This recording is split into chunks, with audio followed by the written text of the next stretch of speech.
what we are doing today is actually taking that same legislation one step further, because back then it created sort of a practical and legal absurdity that one is allowed to have in their possession 10 grams of cannabis, but there's no way for you to actually receive it. You cannot grow it on your own, and you certainly cannot go anywhere to purchase it. And there's no cultivation, anything like that in the country. And so what we have is a situation where it's still an illegal trade. The importation of cannabis is primarily from Mexico. It is illegal, and the people involved in the trade are actually endangering their lives.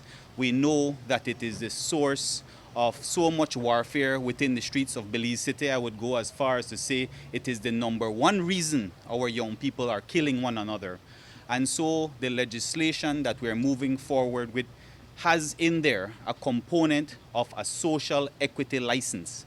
And what does that entail? It entails that, yes, government expects to get revenue, tax dollars from this industry, but at the same time we need to incorporate the small man into this industry as well. There are players who are existing, and so we have to find a way for this plant that has been the source of so much division and warfare, for it to become one of unity, a healing plant, not just in terms of its medicinal qualities, but because also of its social healing power, its economic healing power.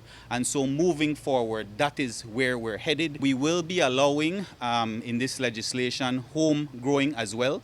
So you as an individual at home can grow 2 plants. But also in terms of commercialization and the industrial aspect of it, there will be various licenses included in this particular bill. There is cultivation license, there is a manufacturing and processing license, there is also consumption lounge licenses, so various different licenses that fall under this legislation.